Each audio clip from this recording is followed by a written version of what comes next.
Musim menuai sudah tiba. Katakan sama-sama yuk, 1, 2, 3.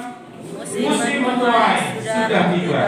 Ya, jadi ini disampaikan oleh gembala pembina kita dan sekaligus juga gembala sidang rayon 2 kita, yaitu Bapak Pendeta Dr. Insinyur Niko Nyotora Harjo. Ya, sudah dimulai dari sejak kurang lebih bulan 2, saudaraku, di tahun ini, ya, bulan 2. Pak Niko mendeklarasikan, Pak Niko mengonkan, ya, di-onkan tahun 2022 ini, ya, semenjak mulai start 2 bulan Februari, Pak Niko mendeklarasikan dan mengajak kita memperkatakan bahwa musim menuai sudah tiba. Dan ini menjadi satu tema juga yang dipakai oleh kegerakan dunia, saudaraku, melalui WPA atau World Prayer Assembly. Ya, seluruh dunia, ya, ini sama-sama berdoa bersepakat, saudaraku, untuk situasi kondisi dunia yang saat ini semakin hari semakin dikatakan penggenapan, menuju pada penggenapan firman. Ya, penggenapan yang pertama dikatakan bahwa dunia ini sedang lenyap dengan segala keinginannya, itu sedang terjadi. Dan juga penggenapan bahwa dunia ini akan dituai secara besar-besaran. Amin, saudaraku. Karena itulah di musim penuaian jiwa yang dikatakan beribu-ribu laksa, dikatakan besar-besaran, maka itu tidak luput dengan namanya peperangan rohani. Di mana ada penuaian jiwa, maka di situ ada peperangan rohani. Masalahnya, saudaraku, gereja Tuhan seluruh Indonesia, seluruh denominasi sebenarnya sudah dibuka kesempatan, diberi anugerah oleh Tuhan mengalami satu momentum penting, ya, satu peristiwa penting yang itu merupakan terjadinya sebuah penuaian jiwa. Tetapi gereja banyak yang tidak siap, saudara. Ya, sangat disayangkan. Salah satunya di tahun 1965, ya, 1965. Itu di masa peperangan kan di Indonesia juga, ya. Kita terkenal dengan ada gerakan G30 SPKI itu, ya. Padahal di waktu itu banyak dari antara mereka, ya, dari orang-orang yang dari kelompok yang disebut dengan PKI itu, mereka banyak yang bertobat, saudara. Dan mereka banyak yang lari ke gereja, masuk ke gereja-gereja, saudara. Tapi gereja tidak siap menampung mereka. Gereja tidak siap menerima mereka. Gereja tidak siap menggembalakan mereka. Sebaliknya gereja mengalami ketakutan, saudara. Tuhan kirimkan jiwa-jiwa, tapi gereja justru mengalami ketakutan. Nggak siap menggembalakan mereka, nggak siap membawa mereka kepada Tuhan. Sehingga akhirnya tuaiannya menjadi busuk, saudara. Sehingga mereka akhirnya kembali lagi ke masa lalu mereka. Namun puji Tuhan masih ada satu daerah Jawa Tengah, saudaraku, yang mereka ya digolongkan salah satu gereja-gereja yang cukup siap di Jawa Tengah waktu itu. Ya, sehingga di Jawa Tengah banyak terjadi pertobatan di waktu itu. Ya, hari-hari ini kita diminta Tuhan untuk siap menyambut datangnya penuaian jiwa yang sungguh Tuhan mau itu sangat besar. Yang mengerti katakan amin. Sudah menangkap hal ini? Ya, ingat ya, hari-hari ini ada juga selain musim penuaian jiwa, di mana akan banyak orang datang kepada Yesus. Ya, bukan hanya dari kalangan di antara teman-teman kita, saudara-saudara kita saja, tetapi di antara kalangan orang-orang Kedar dan Nebayot, ya, keturunan inisial I, saudaraku. Ya, inisial I itu akan bertobat. Yesaya 60 akan terjadi digenapi. Orang-orang yang disebut dengan kaum Kedar dan Nebayot, yang inisial I tadi itu, ini akan datang berhimpun bersama-sama dengan ibadah kita. Itu akan terjadi hari-hari ini. Namun gereja, saya berdoa di Kalijati juga siap. Semua jemaat ini siap. Saya nggak bisa sendiri, saudara. Nggak mungkin saya bisa sendiri. Makanya itu gereja ini dipersiapkan untuk dalam dua DNA. Ya, satu DNA dari Pak Niko, gembala kita, dan satu lagi DNA dari sinode kita. Kita adopsi semuanya karena satu induk, satu bapak kita. Dari Pak Niko memberikan DNA yang namanya restorasi Pondok Daud. Kita diminta untuk menjadi prajurit Allah yang gagah perkasa. Karakter kita, mentalitas kita adalah seorang prajurit Allah yang gagah perkasa, yang tidak mudah menyerah, yang tidak takut, yang tidak goyah dengan situasi kondisi apapun, tidak menyerah, tidak gampang menyerah. Selain itu, selain sebagai prajurit Allah yang gagah perkasa, kita diminta dalam restorasi Pondok Daud itu adalah kita memiliki gaya hidup yang intim dengan Tuhan. Melalui apa? Melalui gesit. Ya, kita punya gerakan namanya gesit, gerakan selalu intim dengan Tuhan. Isinya apa gesit itu? Isinya adalah saat teduh pribadi. Secara pribadi sudah harus bangun mesbah secara pribadi, saat teduh. Yang kedua, melalui apa? Melalui mesbah keluarga. Setelah pribadi bersekutu dengan Tuhan, keluarga adakan mesbah. Selain itu apa? Yang ketiga, menara doa secara korporat, doa secara bersama-sama dengan seluruh jemaat yang lain, dengan seluruh pengurus pekerja, berdoa bersama-sama. Apalagi di dalam gesit itu ada doa pujian penyembahan, ada saat teduh, ada mesbah keluarga, ada menara doa, dan ada kehidupan firman. Jadi saudara nggak hanya kehidupan doa pujian penyembahan, tapi harus baca firman. Itu makanan, harus menjadi makanan saudara, makanan pokok, makanan sehari-hari. Yang mengerti katakan amin. Ya, melalui ibadah, pertemuan ibadah ini, kita membangun kebersamaan, satu spirit yang sama. Itulah gesit saudaraku, lewat kul, pemuritan lewat kul. Ya puji Tuhan, kita sekarang sudah ada 2 kul untuk sementara ini, 2 kelompok, dua kategori ya. Yang satu kul umum, ya yang satu kul next gen. Ya, berdasarkan komunitasnya. Nah, untuk yang umum ini kita sudah selama pandemi sampai hari ini kita sudah lakukan secara online melalui aplikasi Google Meeting, saudaraku. Ya. Saudara yang belum ikut bergabung di KUL, ya pemuritan lewat pada KUL, saudara, ayo ikut setiap link yang diposting oleh Ibu Asi di grup. Saudara masuk, saudara akan belajar, dimuridkan di sana, belajar firman. Ya, kalau yang next gen kita kumpul dalam 1 bulan 2 kali, saudaraku, minggu pertama dan minggu kedua. Ayo masing-masing kita ambil bagian, yuk saya mengajak mendorong saudara supaya saudara ikut ambil bagian dalam apa? Amal agung Tuhan Yesus. Yang kedua, kita punya DNA dari sinode, yaitu pemuritan. Ya, kita sudah jalankan, yaitu pemuritan MSK ini, saudaraku, baru angkatan yang pertama. Dan nanti minggu depan itu ada pertemuan untuk tugas akhir. Ya, setelah itu nanti kita akan schedulekan untuk di wisuda di tanggal 5 bulan Juli. Ya. Nah, setelah ini selesai, wisuda terjadi dan dilaksanakan, saya rindu nanti pemuritan selanjutnya MSK ini diikuti oleh anak next gen. Ya, saya rindukan khusus untuk anak-anak next gen masuk di angkatan yang kedua.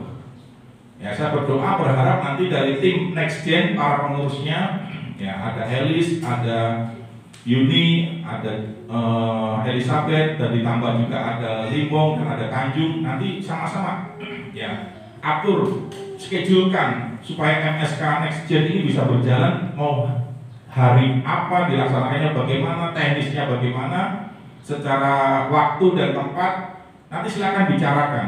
Ya nanti bersama saya kita ngobrol sama-sama supaya nanti berkelanjutan. Setelah MSK angkatan pertama, langsung angkatan kedua masuk di komunitas Next Gen, ya. Supaya DNA ini benar-benar kita hidupi, bukan hanya sekadar slogan, saudaraku. Slogan nggak akan menjadi kenyataan kalau nggak ada eksekusinya. Nah, kemarin saya pulang dari MDPJ di Bandung, ya, hari Jumat dan hari Sabtu. Hari Jumat malam sore itu ada kul 2-nya bersama dengan Pak Niko, ya.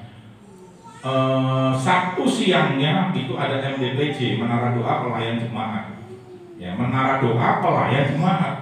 Jadi Pak Niko itu sangat benar-benar menekankan kita, para pelayan jemaat harus masuk menara doa. Makanya di sini ada hari Sabtu. Ayo saya mengajak saudara yang merasa pelayan jemaat, yang merasa pelayan jemaat, apalagi pengurus, masa sih nggak masuk menara doa, ya kan? Ini penting sekali, ya. pemuritan, dan restorasi pondok Daud. Nah, kita sedang dipersiapkan dengan 2 DNA itu untuk masuk ke musim menuai yang sudah tiba ini. Yang mengerti katakan amin sekali lagi. Yang menangkap katakan amin. Puji Tuhan. Ya, klik satu lagi yuk. Ayatnya dalam Markus 4 ayat 29. Yuk kita baca sama-sama ya. 1, 2, 3. Apabila buah itu sudah cukup masak, orang itu segera menyambut sebab musim menuai sudah tiba. Musim menuai sudah tiba. Cerita ini adalah sebuah perumpamaan yang disampaikan oleh Tuhan Yesus. Perumpamaan itu pengajaran Yesus dengan cara memberikan perumpamaan. Ya, Tuhan mengumpamakan bahwa hal kerajaan surga, hal kerajaan Allah seumpama seperti seorang yang menabur benih. Dan setelah dia menabur, dia beraktivitas, dia pulang, dia beraktivitas seperti normal. Dan di perumpamaan Tuhan ngomong begini, dan tanpa diketahui oleh orang, tiba-tiba benih yang ditanam yang tadinya biji bisa muncul tunas. Dan tunas itu semakin lama semakin bertumbuh, semakin besar, ada ranting-rantingnya, ada daun-daunnya, dan muncul buahnya. Dan ketika buahnya masak, buahnya sudah menjadi matang, siap untuk dimakan, siap untuk dituai, maka penuai yang menabur tadi itu dia menuai. Dia akan menuai apa yang pernah ditaburkan itu. Masalahnya sudah menjadi penabur belum? Kalau saudara nggak menjadi penabur, ya apa yang akan saudara tuai? Ya kan? Itu pertanyaannya, itu renungannya saudaraku. Jadi dikatakan dalam ayat berikutnya, next kita lihat. Ayat 28-nya, tadi 29, sekarang ayat di atasnya 28. Tapi kita lihat versi FAYH-nya. Dikatakan begini, sebab tanahlah yang membuat benih itu tumbuh. Tidak diketahui oleh orang, tiba-tiba muncul. Loh, ini kan kok bisa ya muncul dan semakin besar, semakin besar. Ternyata tanahlah yang membuat benih itu tumbuh. Tunas, ya kan, kemudian ada bulir, ada gandum, dan gandum itu masak, dituai. Tanah, menurut jawaban dari Alkitab, itu adalah hati kita. Ya. Jadi, benih itu adalah firman yang ditaburkan. Hari ini saya menabur benih kepada saudara. Yang menjadi tanahnya siapa, saudara? Halo, yang menjadi tanahnya siapa? Jangan ragu-ragu, yang menjadi tanahnya siapa? Tanah hati saudara dan tanah hati saya. Sementara saya menabur, jatuh juga di tanah saya, bukan hanya di tanah saudara. Yang menentukan benih firman yang sekarang saya tabur ini tumbuh atau tidak, berbuah atau tidak, tergantung apanya? Tergantung apa? Tanah saudara. Tanah berbicara apa tadi? Hati saudara. Seperti apakah keadaan hati saudara masing-masing? Seperti tanah di pinggir jalan yang banyak batu-batunya, atau banyak semak durinya hati saudara, atau di tempat yang keras, atau di tempat yang subur, tanah yang baik? Masing-masing saudara yang tahu, yang bisa merasakannya. Kenapa saudara ini datang sama-sama ibadah? Pujiannya sama, Alkitabnya sama yang dipakai. Saudara dengar firman sama beritanya, sumbernya sama. Tetapi kenapa pertumbuhan saudara berbeda-beda? Ada yang bertumbuh dengan cepat, ada yang cepat jadi dewasa rohani, mudah digembalakan, mudah dimuridkan, mudah taat, mudah komitmen. Kenapa? Karena tanah hati saudara subur. Yang mengerti katakan amin. Sementara ada yang tidak seperti itu pertumbuhannya, lambat sekali, lambat, bahkan nggak bertumbuh-tumbuh gitu. Sudah berulang kali firman Tuhan keras, firman Tuhan memperingatkan kita, dicangkok, dipacut, dikasih pupuk, dicacah supaya bertumbuh, supaya berbuah, tapi tetap nggak bertumbuh. Itu masalahnya di mana, saudaraku tahu? Di hati saudara. Jadi sudah tahu sekarang kondisi saudara ya, hati saudara seperti apa. Jangan-jangan hatimu seperti tanah di pinggir yang banyak batu-batu, sehingga setiap benih yang ditabur nggak bisa bertumbuh. Tumbuh sebentar, langsung nyes mati besoknya. Haleluya. Sekarang saudara dikuatkan, dihiburkan, disegarkan, dibangun, bahkan diubahkan. Tapi keluar dari tempat ini karena hati saudara tanah berbatu, semak berduri, sampai di rumah mati. Begitu terus dari minggu ke minggu, dari hari ke hari, begitu terus, sehingga membuat saudara nggak bisa bertumbuh. Nah sekarang saudara tahu, Alkitab mengatakan tanah rohani. Saya juga nggak tahu ketika saya menabur benih firman ini, saya nggak tahu tiba-tiba si A bertumbuh, si B bertumbuh, si C bertumbuh. Wih, pesat sekali. Saya nggak tahu. Tapi saya hanya bisa melihat buahnya. Wih, si A ini buahnya luar biasa. Dulu orangnya pemalu, dulu orangnya minderan, tapi sekarang buah luar biasa dipakai Tuhan. Kenapa? Karena tanah hatinya subur. Tanya kiri kanan, hatimu keras atau subur? Coba tanya.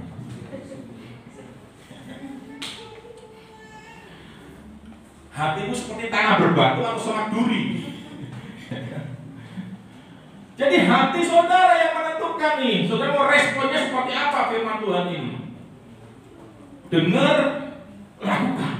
Dengar, lakukan. Wah, itu bertumbuh, saudara. Ketika firman Tuhan menegur, memperingatkan, oh iya, saya mau berubah. Besok mulai belajar berubah, bertumbuh saudara lama-lama. Saudara nggak sadar, suatu hari tiba-tiba, saya kok bisa ya? Saya kok bisa ya? Dulu saya begini susah, nggak bisa sembuh, nggak bisa lepas, nggak bisa apa. Tapi tiba-tiba kok bisa ya? Karena tanah hati saudara sudah berubah. Yang mengerti katakan amin. Next berikutnya. Nah, tadi saya katakan begini, Pak Niko juga katakan bahwa penuaian jiwa itu identik dan pasti disertai dengan namanya peperangan rohani. Kitab Yoel mengatakan pasal yang kedua, mujizat terjadi luar biasa, tetapi ayat berikutnya goncangan juga terjadi. Tapi selanjutnya, ayat selanjutnya itu Yoel pasal 2 ayat 28, 29, 30, 31 dan 32. 28 itu berbicara tentang pencurahan Roh Kudusnya, dicurahkan secara besar-besaran. Ayat selanjutnya dikatakan akan terjadi mujizat, baik mujizat di langit, di bumi, akan terjadi mujizat yang luar biasa. Tapi ayat selanjutnya dikatakan ada goncangan yang luar biasa. Nah, melalui kitab Yoel ini digambarkan terjadi pencurahan Roh Kudus, ada penuaian jiwa, ada pertobatan, tetapi ada goncangan. Saudara siap enggak sekarang? Kalau tanah hati saudara baik, tanah hati saudara subur, saudara akan siap menyambut penuaiannya dan juga menyambut goncangannya, peperangan rohani. Banyak orang Kristen nggak siap masuk dalam peperangan rohani. Kenapa? Karena mungkin saudara belum pernah diajar tentang bagaimana peperangan rohani. Seperti apa peperangan rohani saudara belum pernah tahu. Nanti suatu hari saya akan ajarkan tentang peperangan rohani ini, saudara. Tapi contoh saja, contoh. Contoh saja yang paling sederhana dan sering kita diminta untuk melakukannya, yaitu doa dan puasa. Saudara, ikut nggak? Lakukan nggak doa dan puasa? Loh Pak, puasa kan hanya untuk mereka. Enggak, saudaraku. Di Alkitab saudara baca, banyak tokoh-tokoh Alkitab yang berpuasa, bahkan Yesus pun berpuasa. Saudara berpuasa enggak? Puasa kita bukan hanya sekedar puasa yang menahan lapar dan haus, saudaraku. Tapi puasa kita tuh belajar firman sambil kita menahan lapar dan haus. Sebagai pengganti makanan jasmani, saudara makan makanan rohani. Itu doa dan puasa.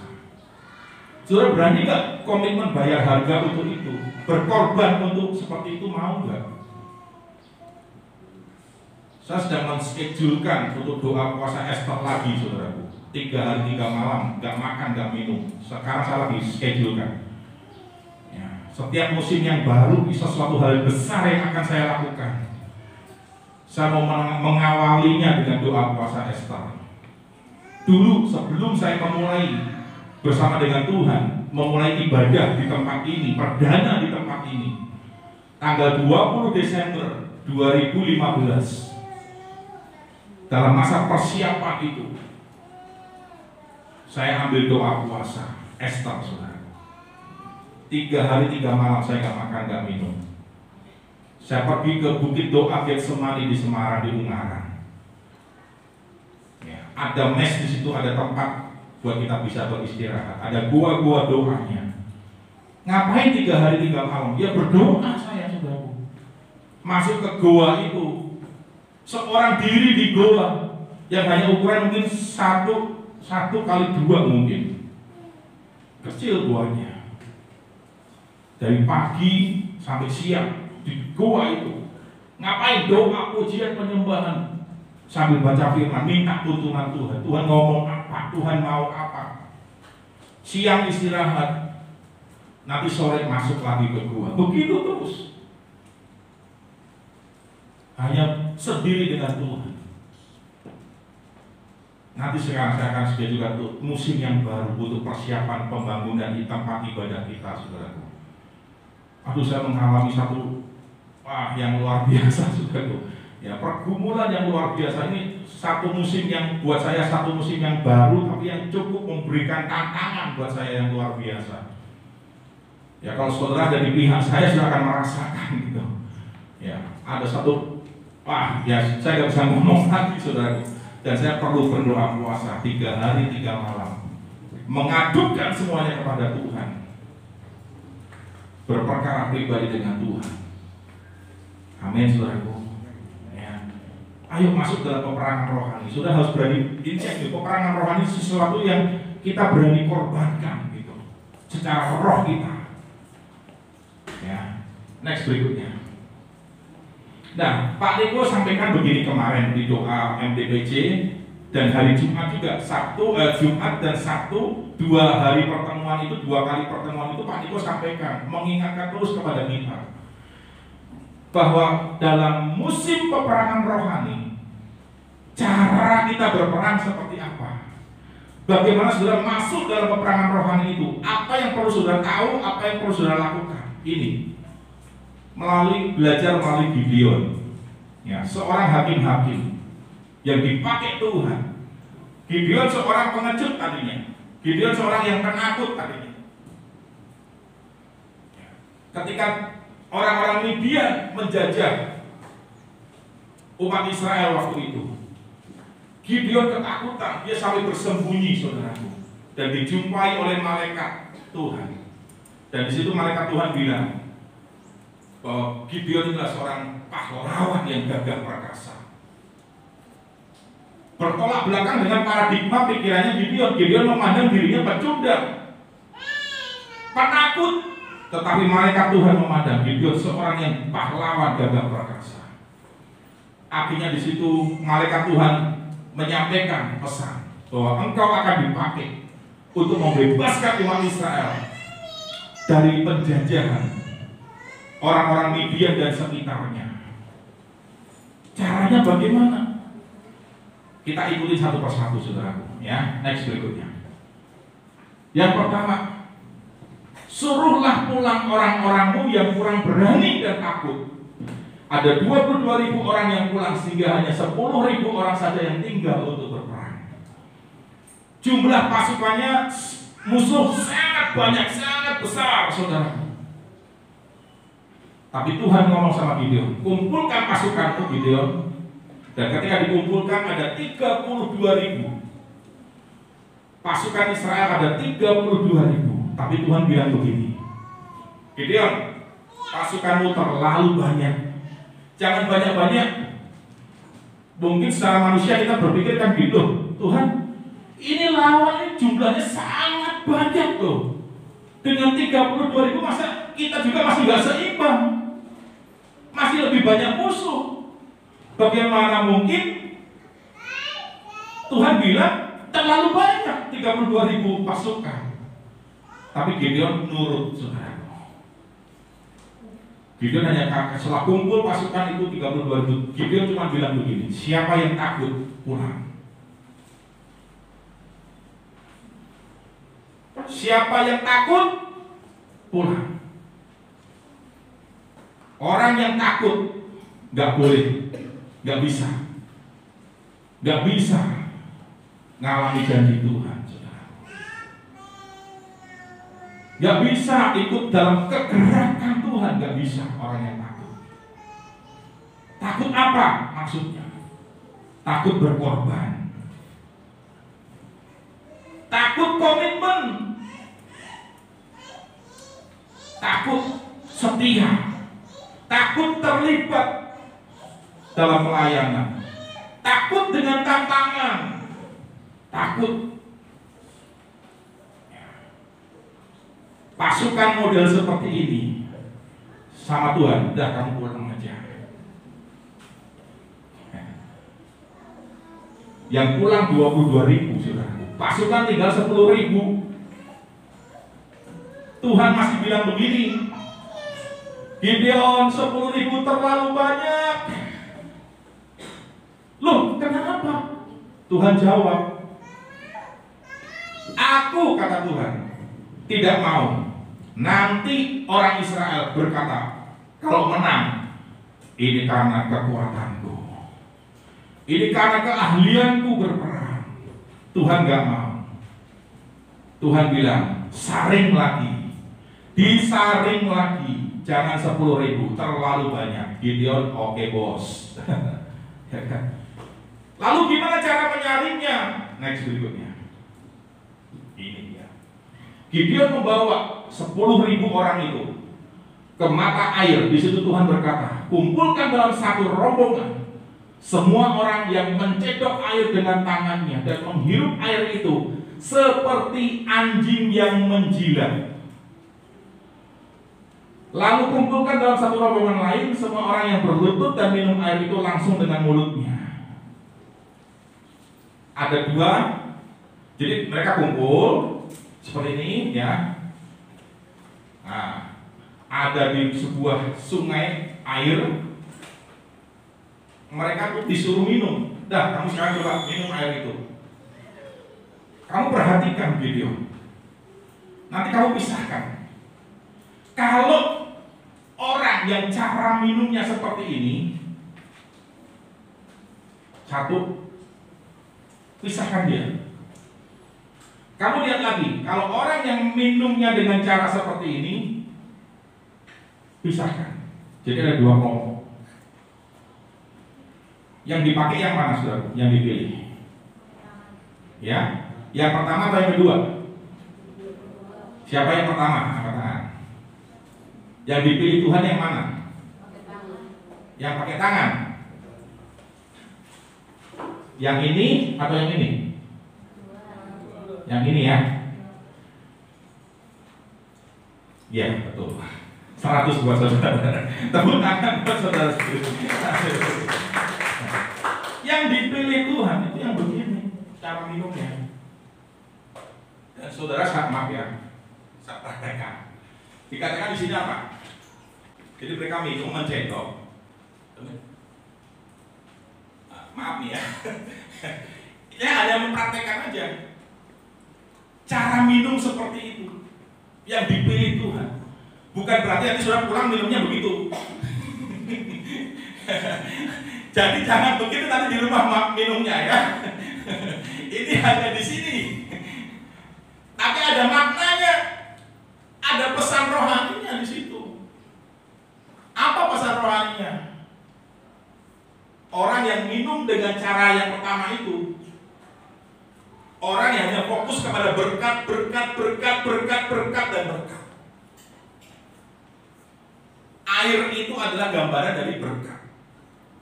Alkitab salah satunya juga mengatakan makna hiasan dari air itu berbicara tentang berkat. Hujan, berkat. Saudara, hari-hari ini sebagai anak-anak Tuhan, sebagai hamba Tuhan, sebagai murid Kristus, hidup saudara lebih fokus kepada berkat jasmani atau berkat rohani? Kalau saudara hanya fokus kepada hal jasmani, saudara disuruh pulang sama Tuhan. Saudara nggak ikut dalam pergerakan Tuhan. Yang mengerti sampai sini katakan amin. Jadi hari-hari yang Tuhan minta buat saudara dan saya, yang pertama jangan takut. Siapkan diri saudara di dalam masa penuaian dan peperangan ini. Jangan jadi pribadi yang penakut, saudara. Penakut bukan berarti dalam arti kata berkelahi, bertengkar, bukan itu ya. Artinya takut secara rohani gitu loh. Apakah hari-hari sudah takut berkomitmen? Pelayanan perlu komitmen. Ya, kemarin sebelum mulai MDPJ, sebelum mulai pertemuan dengan Pak Niko di Bandung, kita para gembala disodori saudaraku form. Ya, lewat Google Meet Google Form. Disodori sebuah form. Form untuk apa? Form untuk komitmen. Kita gembala-gembala diminta mau komitmen enggak? Kita dikasih batas waktu, saudaraku. Kalau sampai tanggal 10 kalau nggak salah ya, tanggal 10 bulan kemarin, bulan Mei ini, belum mengirimkan form komitmen itu, maka dianggap kita sudah tidak lagi terhisap di raya 2. Sampai begitu, saudara. Pak Niko sangat tegas, Pak Niko sangat serius. Ini udah komitmen yang sekian kali, saudaraku. Sama Pak Niko dikasih form, udah beberapa kali, beberapa musim lah katakan. Kemarin kita harus komitmen lagi. Komitmen untuk apa? Satu, mengikuti tuntunan Tuhan melalui Pak Niko. Visi yang bulat harus ada, harus hadir kita, harus menangkap, harus menerima. Nggak boleh absen, nggak boleh nggak hadir, harus hadir. Kalau sampai 3 kali nggak hadir, dapat SP, saudara. Secara sistem langsung terhapus nama kita. Secara sistem. Bayangkan, saudara. Yang pertama, MDPJ online. Setiap bulan 1 kali melalui Zoom. Itu ada absensinya, saudaraku. Setiap kali kita masuk, klik join, itu absen kita, langsung masuk absen. 3 kali saya ditanya, ini pengerja di Kalijati misalkan contohnya, ini sudah 3 kali absen nih, gimana nih, kenapa? Saya yang ditanya, saudaraku. Lah kalau tidak kasih konfirmasi ke saya mau jawab apa?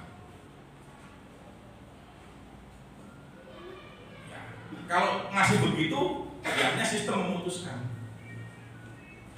Udah nggak usah ikut lagi aja, mending kayak kata dipulang, nggak usah ikut lagi. Saya sebelum tanggal 10 udah kirim, saudara. Pertemuan di Bandung, komitmen harus hadir, harus ikut, berapapun harga yang harus dibayar, saudaraku.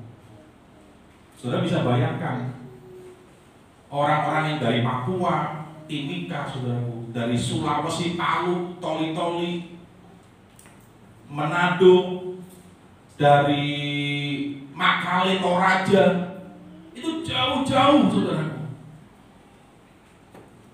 Mereka mau datang loh, ikut tuntunan Pak Niko, tuntunan Tuhan melalui Pak Niko. Bayangkan, saudara. Kemarin ini pertemuan yang pertama kali kembali setelah masa pandemi. Bayangkan pertemuannya Jumat jam 5, dilanjutkan Sabtu jam setengah 11. Hari Sabtu, setelah itu siang pulang masing-masing ke tempat masing-masing. Itu yang dari Palu ada yang datang loh, saudaraku. Bayangkan. Dari Palu yang kemarin sempat tsunami itu, di daerah mana tuh namanya tuh? Sigi atau apa ya? Itu datang kemarin, saudaraku. Yang dari Gresik naik mobil datang, yang dari Jogja datang, yang dari Jawa Tengah datang. Padahal minggunya mereka harus mempersiapkan untuk ibadah. Mereka jauh-jauh menempuh perjalanan. Kemarin ada seorang gembala dari Jawa Tengah, karena saya ikut satu mobil sama beliau, sama gembala itu, waktu berangkat hari Jumat. Wah, saya datang kemarin ini, ya ngobrol-ngobrol kita lah, antar kita gitu kan. Untuk tolnya saja PP udah 500.000, belum bensinnya. Jadi kurang lebih 1 juta sekali berangkat pertemuan kemarin itu. Itu yang dari Jawa Tengah, saudaraku. Belum yang dari luar Jawa Tengah. Itu diminta komitmen seperti itu. Nah, di sini juga perlu komitmen, namanya pelayan, namanya pengurus harus komitmen. Gak bisa kita gak komitmen, saudaraku. Amin. Kan kemarin kita sudah belajar, kita giat dalam pekerjaan Tuhan, dalam melayani harus disertai dengan apa? Masih ingat? Tuh, lupa kan? Disertai dengan persekutuan dengan Tuhan. Yang kedua disertai dengan apa? Lupa? Ya. Disertai dengan pertumbuhan rohani dan perubahan karakter. Itu komitmen kita. Melayani dia dalam pekerjaan Tuhan harus disertai dengan pengertian, pengetahuan yang benar. Contoh, misalkan saudara hanya bisa nyetir kok, tapi nggak ngerti tentang pengertian yang benar tentang bagaimana nyetir, bagaimana lain-lainnya. Gimana saudara? Nggak bisa. Saudara bisa nyetir kok, bawa mobil kok, rambu-rambu nggak tahu, aturan di jalan nggak tahu, saudara tabrak aja, ya kan? Nggak bisa. Saudara nggak punya SIM, nggak punya STNK, karena ya hanya pokoknya yang penting nyetir, yang penting naik motor, yang penting naik mobil, udah. Nggak tahu pengertian, ini harus punya KTP, harus punya SIM, harus punya STNK, harus ini. Kita nggak ngerti, kita abaikan itu. Akhirnya banyak masalah terjadi. Yang rugi siapa? Kita sendiri. Ayo saudaraku, melalui momentum hari ini berseri ya, ini berseri. Saya rindu menyampaikan pesan Tuhan yang sudah disampaikan oleh Pak Niko dan saya teruskan kepada saudara. Jadi hari ini saya menjadi juru bicaranya dari tuntunan Tuhan melalui Bapak Gembala Pembina kita. Apa yang saya dapatkan kemarin? Ya, sebenarnya sudah dari bulan 2, bulan Februari. Tetapi di bulan ini pertemuan kemarin itu membuat saya menjadi itu saudara. Karena nanti saya cerita di sesi berikutnya ya. Bagaimana kemarin itu saya punya dapat satu pencerahan dari Tuhan luar biasa, satu kejadian peristiwa yang saya alami kemarin itu sebagai sebuah tuntunan Tuhan, penguatan, peneguhan buat saya, saudaraku.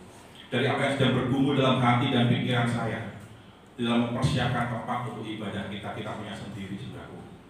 Ya, nanti next berikutnya saya ceritalah kepada saudara. Nanti bila perlu kita para pengurus kumpul ya, para pengurus kumpul nanti saya mau sharing kepada saudara. Ya kita nanti coba ngobrol sama-sama. Ya, seperti apa? Amin, saudaraku. Yang pertama, poin intinya, sudah pulang nggak lupa. Yang satu apa tadi? Tuh kan, belum pulang udah lupa kan? Yang satu apa tadi yang diperlukan dalam peperangan rohani sebagai pasukan Gideon? Jangan takut. Yang kedua, ini artinya apa ini? Jangan fokus sama berkat. Amin, saudaraku, fokus kepada Tuhan. Utamakan Tuhan, prioritaskan Tuhan di atas yang lain. Amin, saudaraku. Kemarin Pak Niko juga ngomong sebagai closing statement saya, ya, mengenai ini. Jangan kita hamba-hamba Tuhan itu fokus sama berkat. Pak Niko menyuarakan begini, para pendeta-pendeta, hamba-hamba Tuhan, jangan sampai ikut investasi bodong. Bayangkan, saudaraku, sinode kita lagi ngobrol tentang ini, lagi bahas tentang ini, investasi dengan kedok trading, saudaraku, yang itu adalah perjudian, saudaraku, dan itu menjerat saudara-saudara kita sendiri. Karena yang diuntungkan ini yang di atas. Dengan sistem piramid kayak multi level marketing itu nggak boleh, saudara. Pak David itu udah lama ngewanti-wanti, jangan ada yang ikut multi level marketing, kata Pak David. Dan hari ini benar terjadi, saudara. Ya, orang-orang yang terlibat dalam skema ponzi itu yang hanya fokusnya berkat, dan berkat. Justru itu sebuah kejahatan ternyata, saudara. Saudara pelajari skema ponzi di YouTube ada. Bagaimana itu sistemnya itu menjerat yang di bawah dengan dengan alasan trading. Ini kan perdagangan, bukan perdagangan. Itu hanya bungkusnya, hanya judulnya, tapi pelaksanaan itu perjudian, saudara. Dan itu kita tuh bersukacita di atas penderitaan orang di bawah kita. Itu nggak boleh. Kita diberkati, tapi yang di bawah-bawah kita menderita, rugi. Itu skema ponzi itu seperti itu, saudara. Ya, sudah pelajari, jangan terlibat di dalamnya. Puji Tuhan sampai hari ini, sejak dulu juga sampai hari ini, saya nggak pernah terlibat dalam hal seperti itu. Sampai hari ini yang menjadi pengharapan dan gantungan saya hanya Tuhan. Saya nggak pusing apa yang akan saya makan, apa yang saya minum, nggak pusing, saudara. Jalanin aja. Saya percaya kok, saya sebagai hamba Tuhan sepenuh waktu, sepenuh hati kerja di ladang Tuhan. Periuk saya di situ, istilahnya dalam tanda kutip ya. Periuk saya di situ, tapi saya nggak pernah khawatir. Saya pernah saksikan kepada saudara. Saya pernah hidup dengan hanya gaji Rp1.060.000. Saya pernah hidup dengan gaji seperti itu. Tapi sampai hari ini Tuhan pelihara. Amin, saudaraku. Saudara bisa bayangkan dengan persembahan Rp1.060.000, Tuhan masih bisa percayakan saya sebuah mobil, saudara. Saudara bisa bayangkan hitung-hitungan matematikanya seperti apa itu? Itu aku sama di Tanjung Sari, mobil Honda City tahun 97. Hitung-hitungannya gimana, saudara? Belum lagi biaya susu waktu masih kecil dan sebagainya, imunisasi. Bagaimana bisa cukup? Cukup dengan cara Tuhan, saudara. Pengalaman itu menjadikan saya semakin kuat. Hidup bersama Tuhan, berjalan bersama Tuhan. Tuhan yang menjadi jaminannya. Kalau Tuhan menjamin saya, Tuhan juga menjamin saudara. Amin. Tapi saudara harus benar-benar fokus kepada Tuhan. Tuhan Yesus memberkati kita semuanya.